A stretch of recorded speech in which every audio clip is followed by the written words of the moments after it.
What's happening, guys? Welcome back to the channel. For today's video, we're going to be checking out the Transformers Legacy Evolution Deluxe class Shrapnel. This is the second Deluxe Insecticon to be released as part of the Legacy toy line, and one that is so difficult to track down. It seems like on every single store site, Shrapnel is the first to sell out, so if you're going to be collecting the Insecticons and you see this guy in stock, maybe jump on it sooner rather than later. But as we take a very quick look here at the packaging, we get some cool artwork there of Shrapnel in his Stag Beetle mode. I'll get into this when we take a look at the actual figure. Here we have some images of him in the robot mode. We get the scan me for tech specs at the top, some of that Legacy Evolution artwork with Armada Prime, which don't worry, review coming very shortly to the channel. And then here for the back of the box, we get some of the product shots, robot mode, Evo-Fusion, which has got to be the most important feature about this figure. And then of course we get the insect mode for better or for worse. So with all that being said, let's check out Shrapnel. And here we have Shrapnel in his robot mode, and it's probably the best Shrapnel Hasbro have come up with. I mean, I think making these Insecticons in the Deluxe class helps them to flatten out pretty much any of the issues that we saw with the past Legends or Scout versions for Power of the Primes. But if you compare this guy in the bot mode, pretty much bang on to how he looked back in the 80s, you know. I can't complain too much, besides when we get into the alt mode where I think, you know, maybe they should have taken a bit of creative license. But as we take a look here at the details, very nicely done. I mean, there are barely no issues with this guy at all. I think the paint apps for the most part are cool. You know, if you can find a few of these on the shelf, definitely watch out for the red visor, because there's always either a bit of scratching in the corner or in the center. I mean, this one's not too bad. I do wish that they could have taken a bit of creative license and maybe recessed these pincers back a little bit, just so you could have gotten a better grip of the head. But other than that, I mean, very clean back profile, you know, nothing which sticks out too bad. And he has so many ports on him. I mean, there are ports on the back of the shoulders, which I don't remember seeing since Kingdom Galvatron, and I don't even think they were operational. So yeah, maybe this guy's going to be some kind of pre-tool. I guess only time will tell. But unfortunately, there's a bit of hollowness here for the back of the thighs. It's just due to the way he transforms. But I don't like the hollowness we have here for the arms. I definitely think they could have added an additional hinge joint, you know, especially considering that it is such a glaring hole, and it just makes this guy look overall cheap. But I do like the kind of cockpit that was recreated from the original G1 toy. It doesn't open, unfortunately, but yeah, pretty sweet. All of the details, or the paint I should say, you see for the chest is actually painted. You know, all of this black is nice and glossy, so yeah, solid looking bot mode. We even get some painted thighs. I'm not too sure why they didn't just keep them in the cast grey, but I'm not going to complain. Now, in terms of articulation, like I said, it's a little difficult to get a grip of the head because the joint is so stiff and there's not much room to really get a good grip of it, but it can look left to right. We do get some nice shoulders, which can hinge forwards and backwards, bicep rotation, slightly past 90 here at the elbow, only on a single hinge joint, no wrist rotation, but we do get a nice waist joint. The hips can kick forwards that far,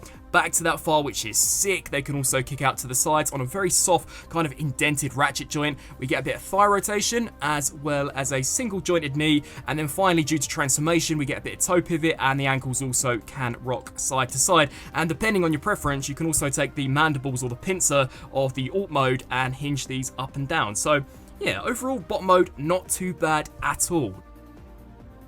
Now, as we check out a few of the accessories, first up, we get this really classic looking G1 blaster. Love the sculpt work that we have for the sensor, and then we get these two smaller weapons, which kind of act as the insect legs later on for the Beetle mode, but you can also attach these to the underarm of Shrapnel, much like he had in the G1 show, or as you guys saw on the back of the box, that all-important Evo-Fusion gimmick. So what you're supposed to do for that is basically take one of these purple ones, smack it into the back here of the larger silver one, and then this one simply does just tab in like that, and that is supposed to be his Cybertronian blaster. I mean, I have no idea what this concoction is, and to be fair, I have no idea why they continue to persist in advertising Evo-Fusion as basically just being a few of the weapons can peg into a few of the ports. Just seems a little ridiculous to me, but he can hold it. You know, we have two kind of mech tech ports for him to hold, and in terms of blast effect compatibility, you can smack some effects onto any of these pieces, and I'll also show this later on for Beetle mode, but if you wanted to, you could also smack some effect pieces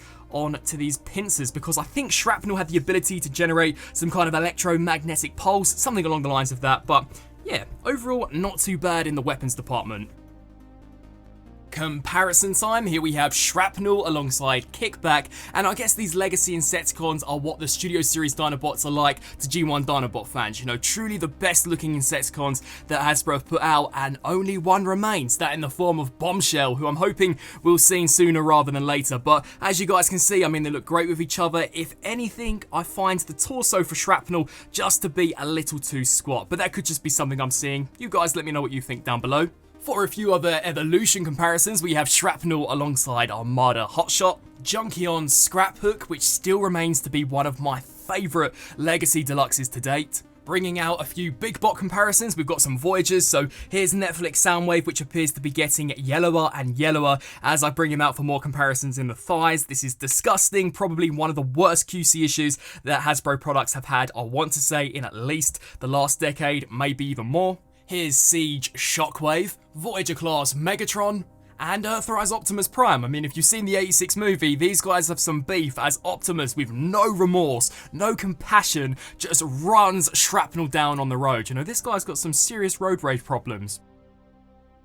Now, this guy right here is an absolute reviewer's dream. I could kiss him because the transformation couldn't be any more straightforward if I'd want it to be. So to kickstart things off with, you're going to want to take these pieces, and they basically act as a face cover for the Beetle Mode. We can then take the pincers and just hinge these upwards. You'll now want to take the hands, and at least these hollow voids are good for something because they do a pretty decent job in hiding these for the Beetle Mode. What you'll now want to do is take the toes and just hinge these sections down and rotate here at the waist so that the front is now facing the back. What I'd then recommend to do would be to take the shins and just basically hinge these sections upwards on both sides. We can now combine the two halves, and I'm pretty certain you guys all know how this is going to tango. You basically just hinge the knees in upon themselves, and these hollow voids are going to kind of be filled in via these black pieces. And then what's going to happen here is these two tabs are going to slide into these two slots. So just compress all of this in, snap that section into place, and this is really simple. There are 3 points of connection here on the inside of the arm,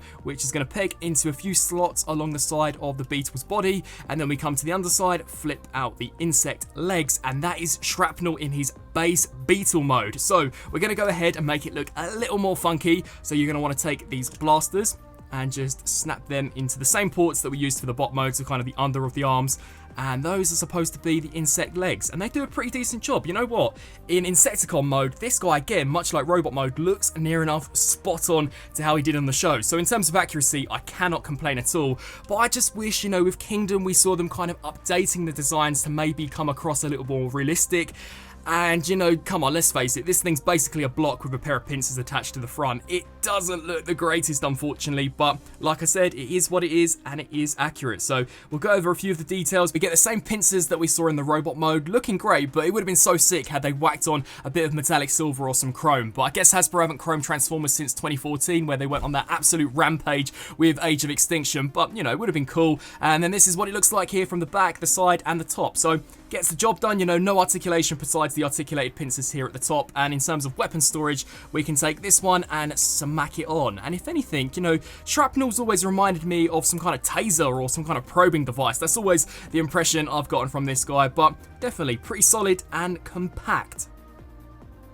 Now, comparison-wise, for Beast Mode, we won't go as crazy as we did in the Robot Mode because there's really only one that matters, that being his Insecticon buddy, Kickback. And as far as G1 Insecticons go again, these guys look great with each other. I'm just hoping in the next few months we can get Bombshell and this main trio will be sorted. But yeah, they look pretty cool next to each other. I'd love to know down in the comment section below, out of the two, which is your personal favourite so far?